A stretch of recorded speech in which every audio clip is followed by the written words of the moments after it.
I think there's far too many people who spend 15 to 50 years building a business, exiting it, and then regretting it. This is Neal Isaacs, the Raleigh Business Broker, another program on the Raleigh Business Broker Show. Super excited to be interviewing Jerome Myers today. And Jerome is the Chief Inspiration Officer and founder of Your Next. We'll get into that a little bit later, as well as founder of the Myers Development Group. I know Jerome from his work in the SEPA community. I was a fan of his podcast that he founded. He puts a lot of great content out there and he documents his work. And now he's helping others. So we're going to get into all of that.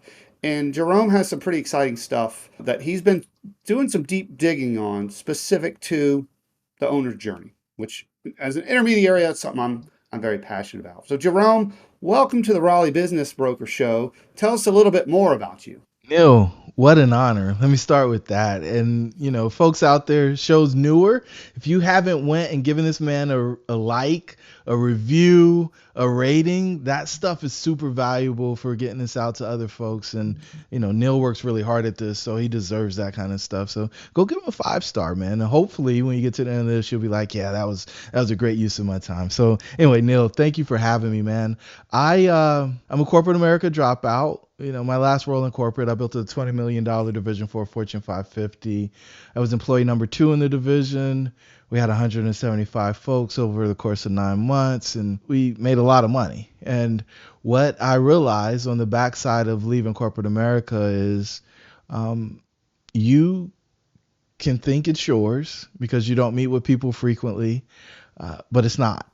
And exiting from corporate is not going to put you in a place where you're work optional more often than not. When I left that, I got into commercial real estate pretty heavy, bought apartments, and spent a lot of time running around the country talking about the differences between joint ventures and syndications and why we thought joint ventures was a superior business model. And we've seen a lot of the reasons that we cited play out over the past few years, especially in a post-COVID environment. And that's relevant for your show because people who are buying businesses, and we thought the apartment businesses were a really great example of this, are always in the mode of price discovery. And Yeah. for people like you and me, what a business transacts for is pretty important to our compensation and to our clients. With that said, I have also begun to really deeply understand the fact that it is not the most important thing, although most people put it in that position. Price discovery. Tell me more about let's dig deeper into that. What do you mean by that? Yeah. So somebody who owns a business often says, well, what's my business worth? A smart Hmm. consultant will say, well, whatever the market will pay for it. And you're like, okay, well, how do I find out what the market will pay for it? Some people will say, well, list it and let's test the market and see. Other folks Yeah. will say, well, you should reach out to a broker and get their opinion of value. And your business is likely traded on a multiple of seller discretionary earnings or EBITDA or insert some other metric, but generally those are the two that most people use. And folks are like, okay, well, can I retire? Do I have enough? It depends, right? And that conversation happens over and over and over again. And in many instances, people say, oh, well, I can't retire because I can't sell my business for enough. And to me, Yeah. that ends up being a bit of a trap. But price discovery is just figuring out what the business is worth. And it sounds like there's an element of control there. Business owner having some control in their options for exit. So, price discovery, I like that term. And, I think another thing that we talked about a lot in this owner's journey is most business, and you've exited corporate America, and you assist business owners with their exit. And most people think selling a business it's like sailing off into the sunset. It's not always how it feels, and you've consulted with a lot of owners on this respect. So, in your experience, what kind of emotions come up for people once the deal is done? Yeah, loss, fear, guilt, um, anxiety. And I think probably the biggest one is grief. 75% of business owners regret selling their business. And what I will say is contrary to what most people would think, it's not because they didn't sell it for enough money. It's because they didn't know what they were going to do next. What does that mean, Jerome? They lost their identity and their purpose. Yeah. Yeah. Yeah. I heard you talking on a friend's podcast, Justin Goodbread, who was on this podcast recently, and you were talking about titles and how people introduce themselves with titles and that how that ties to their identity. I thought that was a wise insight. So share a little bit more about that, how people introduce themselves. You know what's really interesting is when I travel outside of the United States, nobody tells me, "Hey, I am Jerome Myers, executive vice president of this company," or "Hey, I'm Jerome Yeah, Myers, founder of this company." They say, "Hey, I'm such and such," and yeah, then you start having conversations, and very rarely in the initial conversation is it, "Well, how do you earn money?" Right? And hmm it's really interesting because in America we don't say, "How do you earn money?" It's like, "Well, how do you make a living?" No, yeah, and it's like, well, if I ask you how you earn money, you probably answer the question a little bit different than how you make a living. Because my yeah, living is very much about family and friends and doing things that are really exciting. It's not about what I do in order to get money to move into my bank account. yeah. And I've heard that like in Japan, it's rude to ask somebody what they do. Like you can Mhm. ask them who they are, Yeah. but you're not supposed to. It's rude in that Yeah. culture. So it's a similar type of thing. To define yourself by your title kind of diminishes who we are as people. That's very much an American thing, for sure. So is this you talk a lot about the founder's exit paradox? Is this what we're talking about here with the surprise that owners feel after the sale?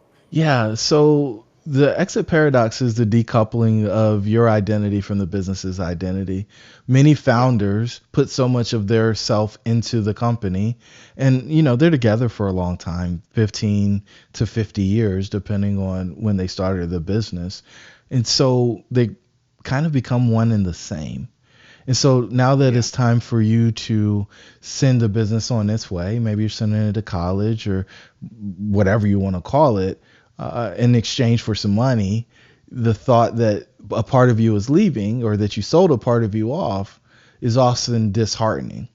The issue with that, though, is that you got money and you probably have more money in your bank account than you've ever had at that point. And from the outside looking in, most people are going to say, oh, yeah, you should be as happy as you've ever been. You just hit the lottery for all intents and purposes.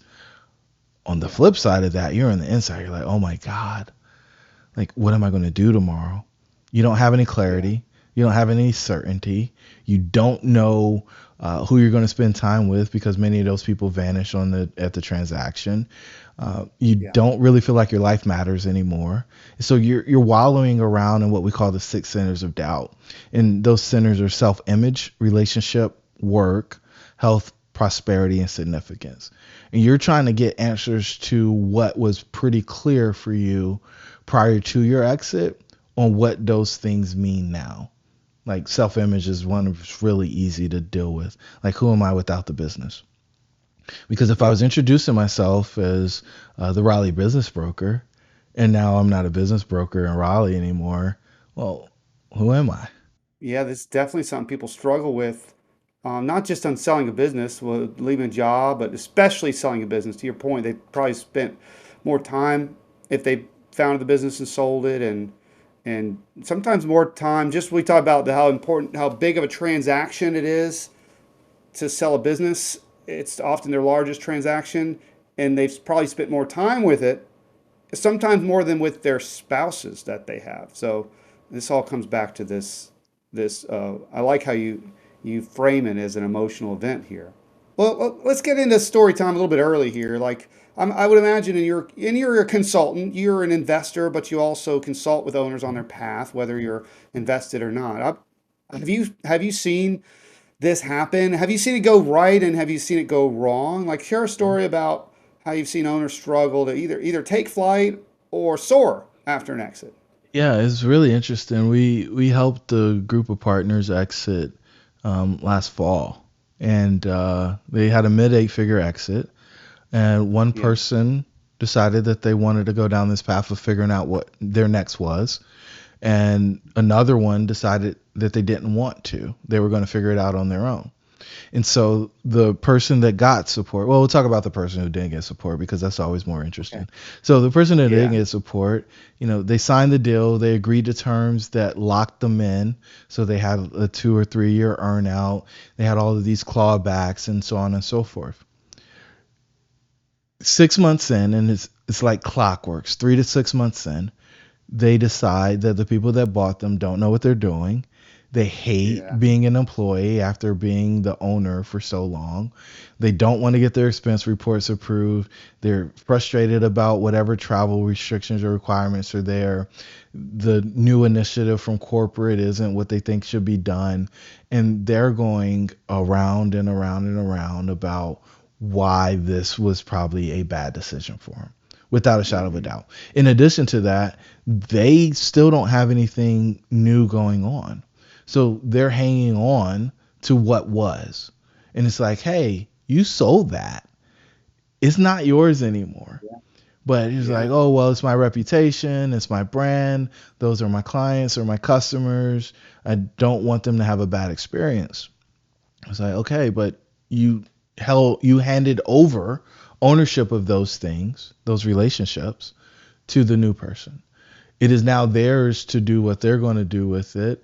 And I mean, the fact of the matter is, if they had the capacity to buy the business, then they've probably done pretty well with what they've done before. And so the question of is this right, or if it's the proper solution, is one that can be Hmm. debated based on the success of the acquirer, right? And so that's one Yeah. experience. In that same Yeah. transaction, there was somebody who was a lesser owner of the company, but had been there for almost 20 years. They decided to go Hmm. down the path of figuring out what your next was. And so they walked through the process. They got their next intensive, and we came up with the strategy on what post exit life would look like. And while they had to agree to a lot of the similar terms, they did a bunch of other stuff along the way. So they bought another business that they Yeah. could work on part time. They've got a full time staff. It was functioning. They purchased it, and now they're just the new absentee owner of that company. And they come in and work on specific special projects that they think can drive revenue. They had some ideas on, in this particular instance, wanting to help women who are very busy in their corporate role and feel like they're failing as a mom. And so, how do we manage that problem, or how do we deal with that problem? Because it's something that she dealt with. They started Hmm. severing ties from relationships that were no longer serving them, and creating new relationships to build that next chapter of their life, which is something that is super important, because you lose somewhere between 40 and 60% of your relationships that you spend the most time with whenever you exit a company. And so their experience, while they did not fully like move through the 6 centers of doubt unscathed, they had a whole lot more clarity and certainty on what post exit life looks like. And now it's just a function of figuring out how to make the thing work that they've committed to doing. And that feels a whole lot different because you're making progress versus spinning your wheels. That was a great story, and it sounds like the second person did the hard work in advance. Before the sale was done, they started to think about what they were passionate about, how they could give back, tap into what they cared about, and they had a plan for, you use the word what's next. I think we're going to dig into that momentarily. You also threw a stat out in there about business owners losing 30 to 40%. Unpack that a little bit. Why does that happen? Why do owners lose all their friends when they sell a business? Yeah, so whenever we do a workshop, it's 40 to 60% of the five people they spend the most time with Yeah. are not in their top five anymore. Mainly because those 2 to 3 people were deal friends. What's a deal Yeah. friend? Deal friend is you're working on this together, right? And we're making money together more than likely. Yeah. And so as long as we're making money together, we're hanging out. We got a common interest. When that common Yeah. interest is gone, well, what do we talk about now? What are we actually doing? And the answer Yeah. for most people is nothing. And so they move on to their new relationships, whatever that is. If there are people that are working for you in the company, well, most of them end up staying with the company when you leave the Yeah. company. We were doing a talk at the Entrepreneurial Masters Program at MIT last summer, and one of the ladies that was on our panel was like, "Yeah, I had people who worked for me for 20 years who wouldn't answer my call a month after I exited. Like, I paid Hmm. these people for 20 years and they wouldn't return my phone call." Yeah. If you've got people in your business, and this was her guidance, she's like, if you got people in your business that are in your top five, get them off immediately. Replace them with Wow. somebody Yeah. else.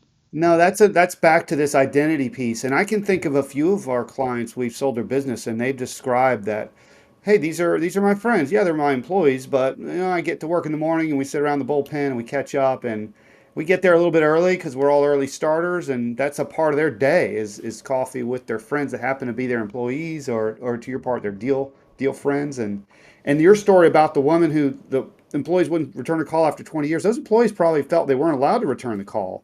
Um, so yeah, to take that extra time in advance to plan, to be intentional about what your post exit's going to be like. Mhm. I think that that's going to pay dividends. It is going to pay dividends because you can exit with clarity and confidence. The issue for most people, though, is they think I'll have enough money, I'll be okay, I'll figure it Yeah. out. Yeah, our theme today is, what's missing from the business owner's exit. Hint, it is not about the money. And I think we're really starting to circle that wagon here. You've mentioned the six the six Centers of doubt. pillars, Six centers of six doubt. centers of doubt. Yeah.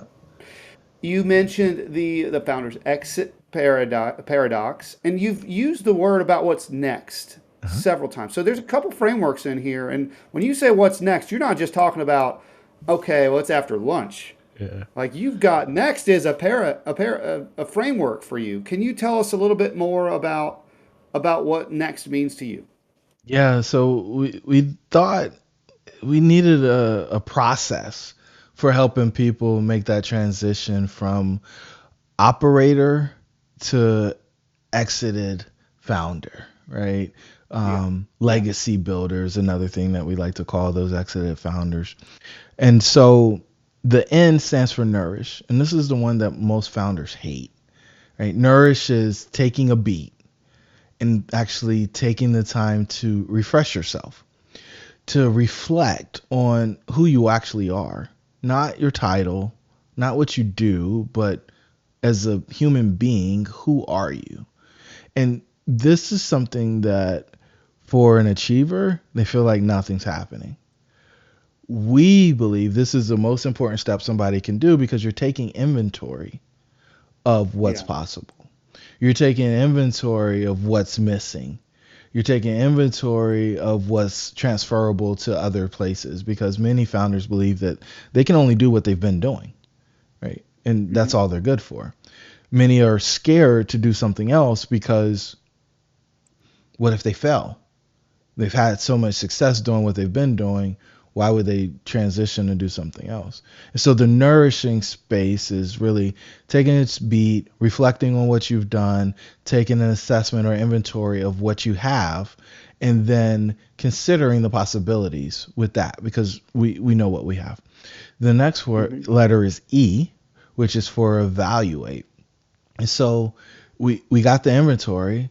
Okay, so what could we actually apply these skills, tools, resources against that's going to create fulfillment for us?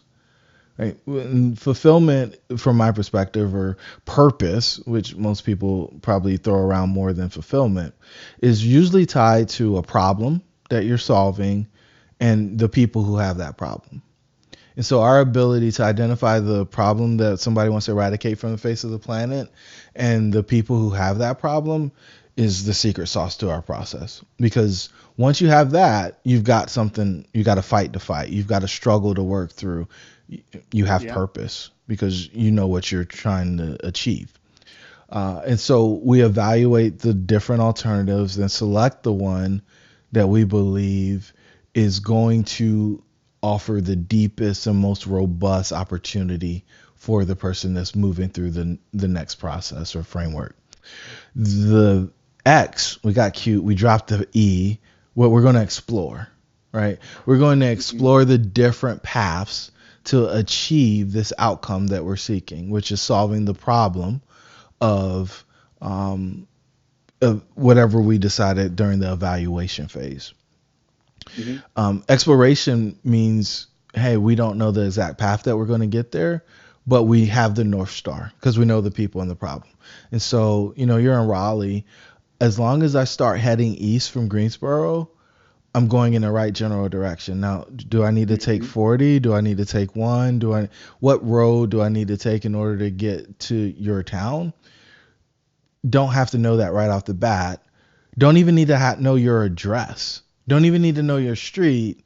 Just need to know your city as long as I'm heading in the right direction. And then as I get closer, then I probably need to know the street. And then as I get closer, I need to know the address.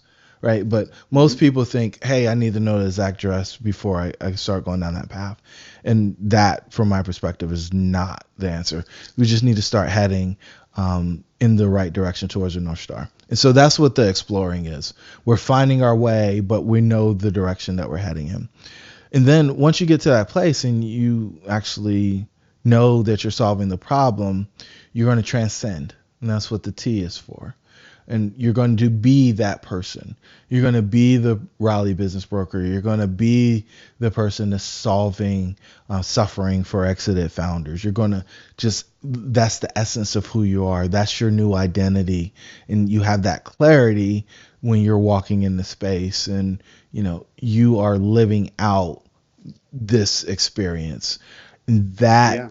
in from my perspective, that service is the thing that is going to give the majority of people significance, right?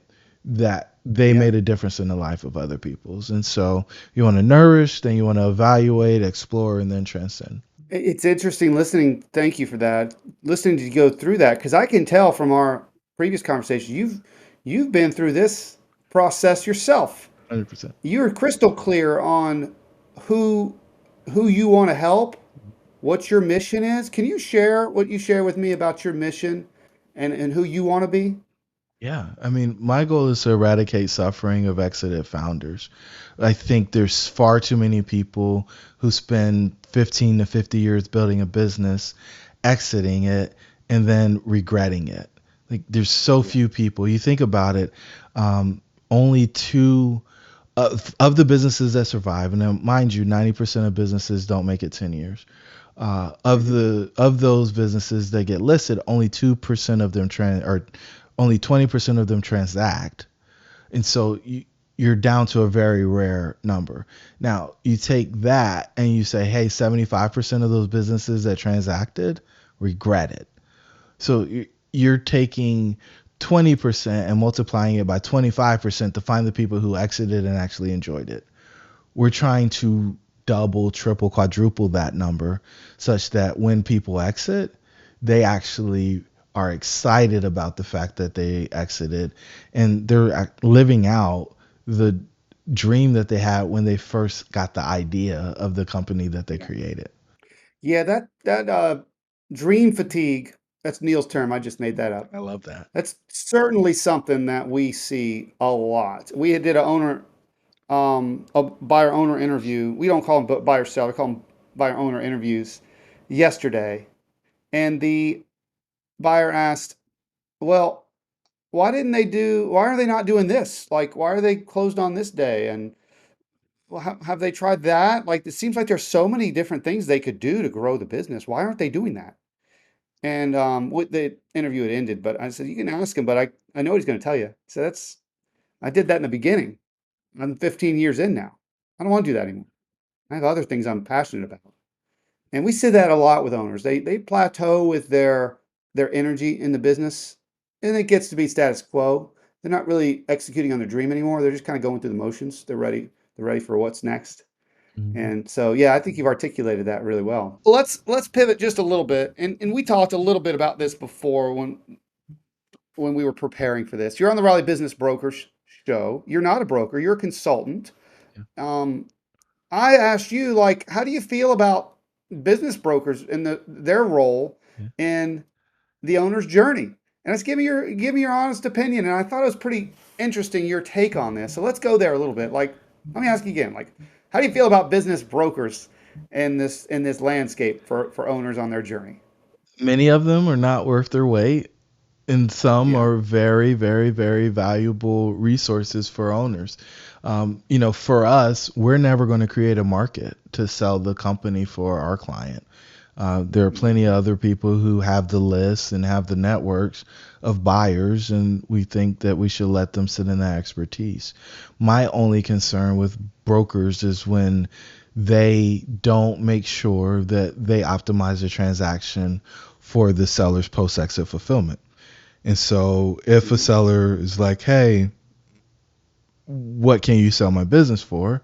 And they say, well, they don't say, well, it depends on what terms you want.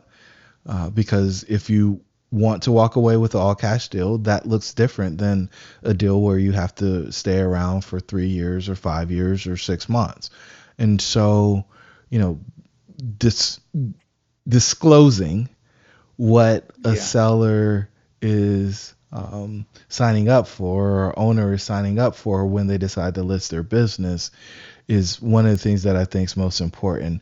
The other thing I will say is my biggest concern with brokers is, are they loyal to the deal or are they Hmm. loyal to the owner? And people are Hmm. like, well, aren't they the same thing? Aren't the Yeah. interests mutually That's what I aligned? said when you said Yeah. it. Yeah. And my response to that is, you would think so on the surface, but we get back to what I led with, which is uh, the broker is going to get paid for the transaction price, the sales price. And Hmm. the terms of that sales price change, or the terms will change that sales price. And so many brokers are going to encourage founders to do the things that show the greatest sales price. The Hmm. issue with that, though, is many times the money that they get on the backside isn't worth the frustration and headache that they have to go through in order to earn those extra dollars. And so many times it's better for the seller or the owner and the buyer to do a deal Hmm. where people are done and they can walk away at the transaction and go their separate ways. I like this take, Jerome, and I think that understanding incentives is at the heart of this. And you kind of explain that a little bit. Like, is the broker optimizing for the transaction or for the client? And we're both certified, you and I are both certified exit planning advisors. So doing what's best for the client is certainly always how we approach these engagements, whether you as a consultant, me as an intermediary. But I definitely can see some paths where the purchase price may be lower, um, and we'll say, hey, go with the buyer that you like. Like, maybe this person's offering to pay more, but you don't think they're going to be right for your team, or the terms aren't what you're comfortable with. Take the lower price if the fit is better. That's a that's the right move in that particular scenario. I think this is kind of what you're hinting at. And a lot of intermediaries are chasing that commission, and they're focused on they're more self-serving, I guess would be the way to distill it down. But that's a very interesting point that you make, to be loyal to the client, not the transaction itself. The transaction, there's different motives on the transaction than there may be for the client. So again, understanding how the broker is compensated, what their broker's incentives are, and but there's more there. But I think that's an interesting take. Thank you for sharing that. Yeah, the only other thing I would add there, Neil, is the brokers want the deal to consummate, right? I think Hmm. everybody, when they start the process, they want the deal to consummate. But what we often find when a founder isn't ready to exit, that they will Yeah, sabotage the deal. They'll get cold feet. They'll want out, and many absolutely. brokers will push them to close anyway. right? We're going to push them to close and they're not exit ready. You set off a Yeah. chain reaction when you get a founder to exit and they aren't ready. Yes. No, you're right about that too. So here's I'll share this. I have a fundamental belief that you can't force someone to buy or sell a business. I think there are so many, it's so hard to sell a business. You have to jump through so many hurdles Yeah. that as a seller, you have to be ready. And there's a lot of prep work. And then we talked a little bit about this prep work to get them all the way to the finish line and go over the finish line. Otherwise, they will pull the plug at the worst possible time when they're contractually obligated to a lot of people. And then on the buy side, you don't want the buyer to be like, I guess it's worth buying if because there's going to be hurdles that come up and it's going to go the wrong way for them too. So I think we use a term like in love. They both have to be in love with each other at a certain stage, and whatever comes up, they're going to get through it together. And with your experience in commercial real estate, this is fundamentally different than doing a real estate transaction. I believe, now I don't do a lot of commercial real estate the way that you've done, but I think real estate is more transactional and about property. Business deals, the founder has built their team, they handpicked these people, they know their kids and their grandkids, and they are handing this over to their successor who's going to step into their shoes and carry this forward. There's so much more emotion. That's why I think these deals are totally different. There will always be contracts, but this piece about them finding the right buyer and making sure that the buyer and seller are both ready to consummate this, uh, that's critical. I agree with you 1,000%. And, I can't emphasize enough only 2 out of 10 businesses that get listed sell. Right. Yep. So many people are like, oh, there'll be a line around my door trying to buy my business. No, you probably got a better chance being a professional softball player than you do Yeah. selling your company, especially when you start thinking about the number of businesses that start and fail, not even talking about the ones that get to the point where they get listed. Well, here's where it gets interesting, though. In defense of brokers, Jerome, Hmm. I posit this as an intermediary, having been through a ton of deals. Often it's the owner's first deal. Yeah. I'm seeing. This is a bad analogy, but think about a horse race. People are not horses, but if we're in a race, sometimes we know the one that they're in love with or the one that they really want isn't going to finish the race. They're going to break a leg.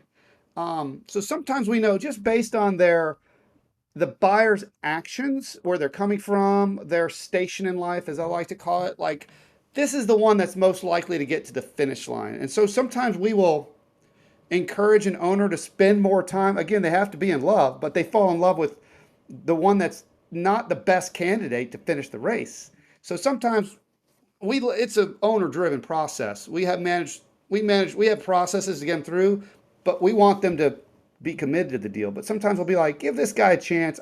I know you like this guy. Maybe we could get it done with them, but let's hear this one out because they've done A and B and C and D, and the one that you really like because you guys, maybe grew up in the same town or something. Like, there's a few red flags that we've seen with other deals that cause them to stall out. So let's just not miss out on this other opportunity. That's something that it's kind of a behind the scenes thing that we're thinking about when we're advising our clients of picking the right horse.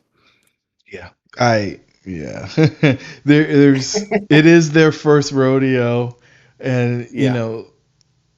leaving it to the people who've gone down the path a number of times and trusting their guidance, I think is extremely important. I can't emphasize that piece enough for the folks out there who are thinking about going through the process. And this is part of that. You mentioned a market driven approach. This is something you only see when when you're creating a market and you're seeing multiple buyers come to the surface. We're trying to find the cream of the crop. And sometimes there are several good ones. So that's why it's fun to be a broker. Okay. Well, um, here another question. We always talk about having a CPA, a transaction attorney on the deal, but you have raised this different professional in a deal. This is a layup question for you, by the way. What about having a coach, an advisor, a post exit? Like, what difference could this really make? Is what I'm going at here. This is a non traditional advisory position that you're talking about here. So, like how should they be viewed, or the professionals like you that are providing this service in relation to the more traditional roles that owners are working with? Here's what I'll say. Many of us are trying to solve problems with money that money can't solve. And Yeah. so all the people that you listed before are all about figuring out how to get the money transferred safely. Whether it's Mhm. avoiding taxes, whether I don't know if you can avoid taxes, mitigate taxes, Yeah.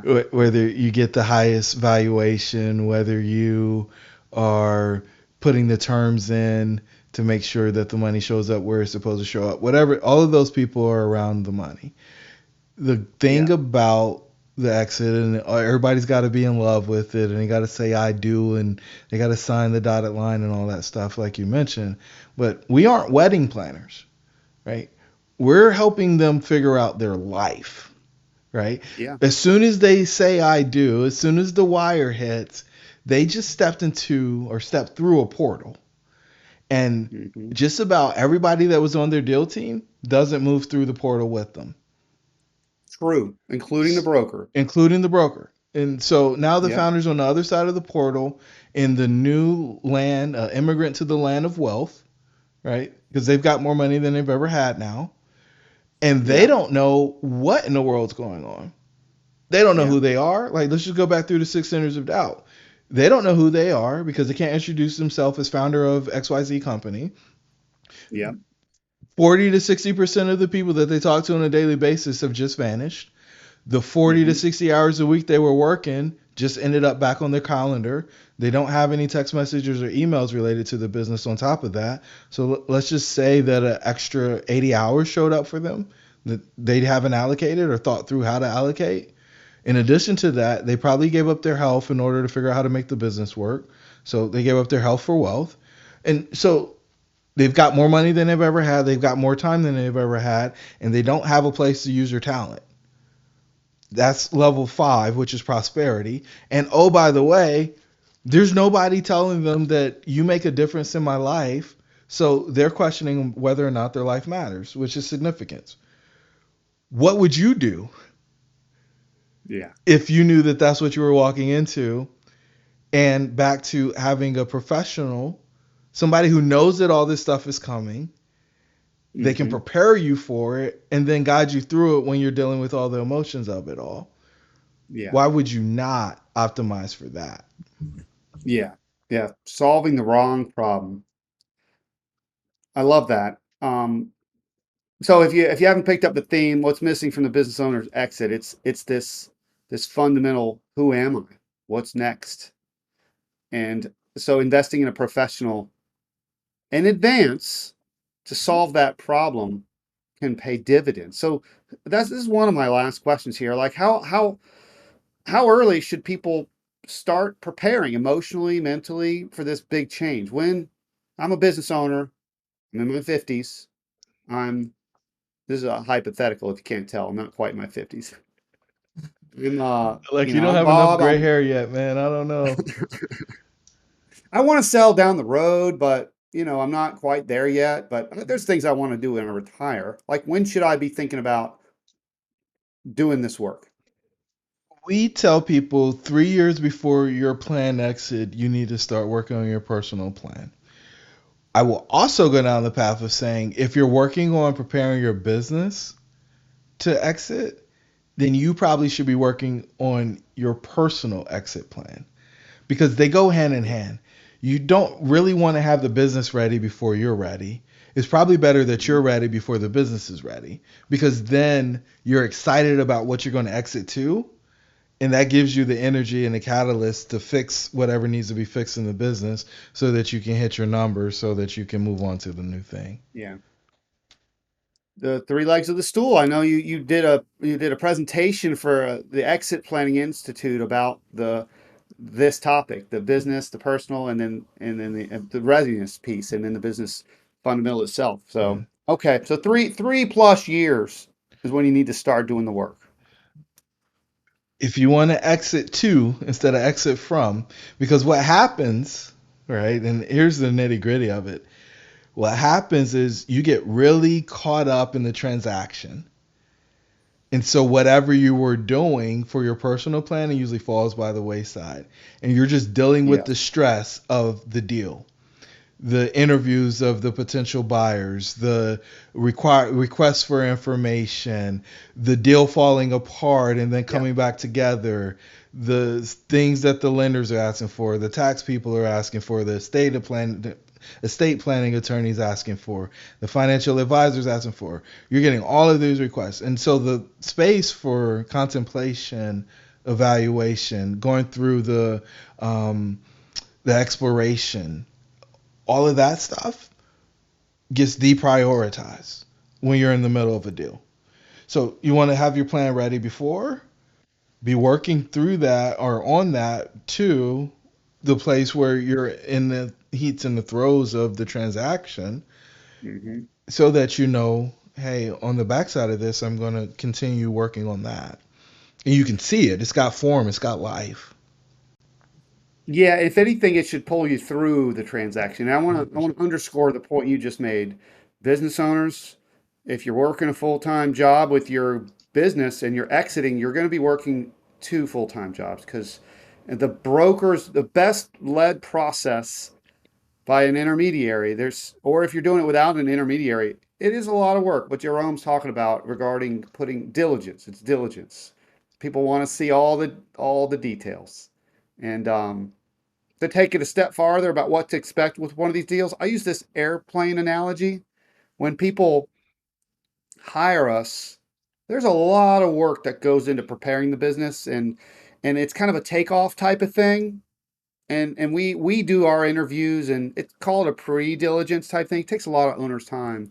But eventually we take off and we go to market and we're cruising. In this analogy, we're the stewardesses taking care of everything, but we're dealing with the buyers and our clients not really, they're working their business. Maybe an email or two here and there for something that we just don't have the answer to.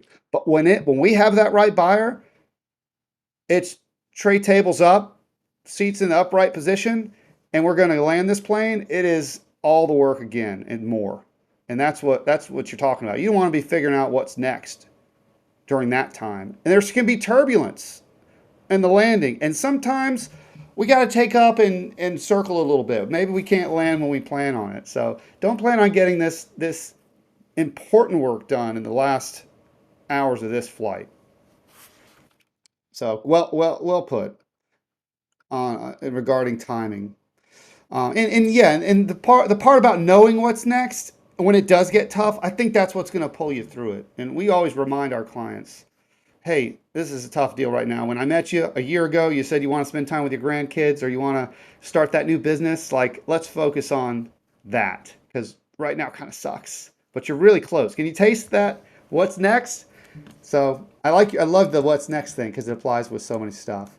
Okay, well, we're doing a new thing here on the Riley Business Broker Show, and it's kind of work with me on this one, Jerome. You're talking with a former marine biologist, and so I got to ask you, what is your favorite fish and why?